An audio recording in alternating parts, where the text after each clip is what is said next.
My name is Nolan Peterson, the CEO and President of World Copper.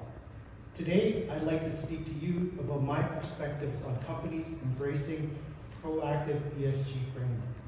I'd also like to thank the CRU for naming the conference after our small little company. The support is very much appreciated. Cautionary statements. World Copper is a Vancouver-based junior mining company with attractive exploration and development assets in two premier mining jurisdictions. In Chile, we have our flagship Escalones project, which just recently delivered a stellar preliminary economic assessment or PEA result of over 1.5 billion in after-tax NPV, 8%, with a 46% internal rate of return for only 438 million in initial capital, because it is an SXEW concept. The company also owns our fast-track development stage SXEW asset in Arizona, the Zonia project. Now, if you look at this map, you may be also wondering about our Cambridge Bay asset in the Canadian High Arctic. Don't worry about that right now, we'll be talking about that in a second. To develop our assets, we have put in place a strong management team with an extensive history in exploration and development in Chile and South America. Our chairman and founder, Henk van Alphen, is a prolific company starter and has had a number of success stories in his career. Our executive director in Chile, Marcelo Wad, was the former CEO of Antofagasta Minerals for many years as well. World Copper was formed about 3 years ago to focus on satisfying the future demand for copper. What is driving the increasing demand is, of course, the shift to cleaner and greener technologies that are necessary to limit the impacts of climate change. For example, the International Energy Agency projects up to a 6-fold demand for increase for critical materials like copper by 2040. You've probably seen many slides like this, but we'll go over them anyway. In the coming years, we expect to see substantial growth for copper in the production of renewable energy, for example. This slide shows how the growth in renewables such as solar and wind power will directly fuel the growth and need for copper going forward. While demand picks up, we in the mining industry rush to fill supply needs. While demand picks up and we in the mining industry rush to fill supply needs, we're also seeing rapid shifts in the environment in which we work to develop our assets. According to Ernst & Young, today, the top mining risks are environment, decarbonization, and social license, while just 10 years ago, these risks barely registered. Even framing them as risks belies their true potential as opportunities for advancements of projects, opportunities for us to act rather than react, and to change the way we develop assets by turning opposition into empowered allies. Now, this is where World Copper's Cambridge Bay asset becomes relevant. For those that don't know, I grew up in Cambridge Bay, Nunavut, a small town of about 1,500 people in the Canadian High Arctic. The majority of the town's residents are Inuit, Canadian Indigenous group. I myself am not Inuit, but nonetheless, I spent 17 years in Cambridge Bay and saw the social side of successful mining development in a sensitive environmental region. I learned firsthand things that many mining companies today get wrong, such as that while the loudest voices often are the ones most heard, they definitely do not represent the majority of the community. This does not mean, though, that the communities do not have legitimate, reasonable concerns that can and must be addressed, but it does mean that by reaching out to the broader community, surprising support can be built even while the loudest voices are against you. Here are some pictures of Cambridge Bay. You can see just how small and remote it is. In fact, there in the picture on the left, in the bottom left, corner, that is a picture of my house that I grew up in. My parents still live in it. And then in the middle picture in the top right is the school that I went to for until grade 6. The nearest community is some 400 kilometers away by air.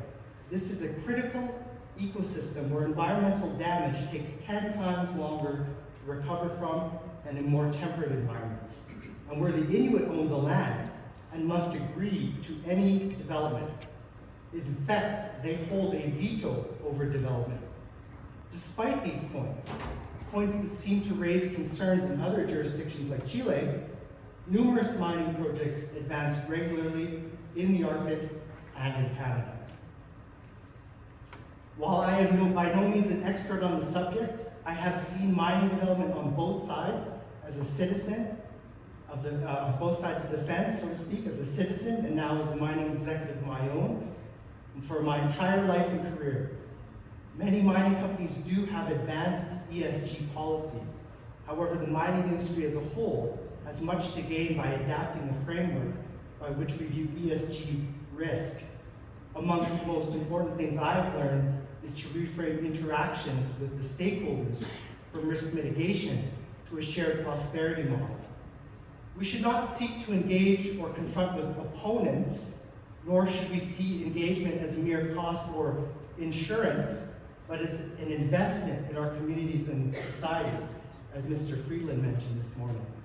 Fundamentally, I believe that most people see and understand the need for development, and we must find these groups, engage and communicate and work with them early to foster mutual trust and empower them to become our allies. So what does this mean going forward?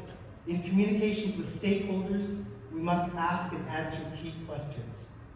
Greenwashing, or the concept of embracing ESG or other policies at a superficial level, is not enough anymore.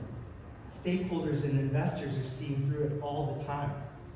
It is not enough to just say we make copper and are part of the green revolution without asking what are the repercussions of making that copper. We must ask ourselves honestly, are we doing enough to address environmental and social issues?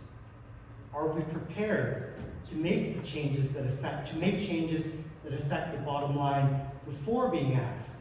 And what are we really offering stakeholders? Canadian mining companies operating in Canada, I feel, have developed a model that has been successful. It is not perfect, but it has been demonstrated to work well for stakeholders.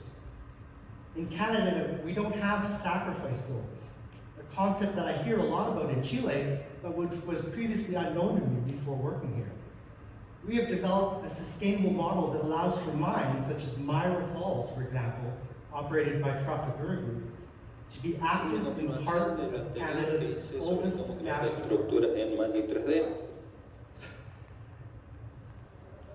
So practically, what does this mean for mining companies?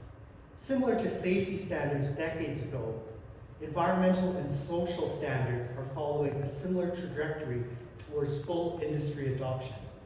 The love for giant mining projects such as copper porphyries is starting to fade as the environmental impacts are being understood and fully priced in.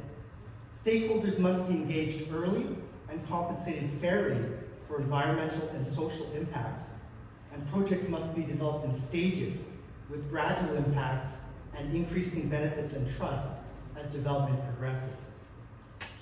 We must be open to using all technologies available to lower water consumption and emissions. In many cases, it will be more expensive, but we have to have no doubt that the market will incentivize with higher prices. How are we embracing the future of world copper? Both of our projects are copper oxide TSX.V heap leach concepts. Amongst other advantages, these projects use 3 times less water per pound of copper produced than conventional flotation. They allow for the elimination of the smelting process and its environmental footprint, not at our site or at another site, but completely. We also eliminate the need for tailing storage ponds, or for the logistics and cost challenges of moving massive amounts of concentrate. Our TSX.V projects not only embrace a greener and cleaner method of producing copper that will attract a premium in the market that Mr. Friedland also mentioned this morning, but they are demonstrated to be highly capital efficient and profitable once put into production. We are positioning ourselves to be at the forefront of permittable projects in Chile and Arizona, and we have a receptive stance that is open to engagement with stakeholders. An old boss used to tell me, it's not rocket science, it's rock science. We, of course, have a reputation as an industry to be slow to adapt and embrace new realities. However, the new reality is coming, and as with any changing paradigm, those companies that fail to adapt will soon become history.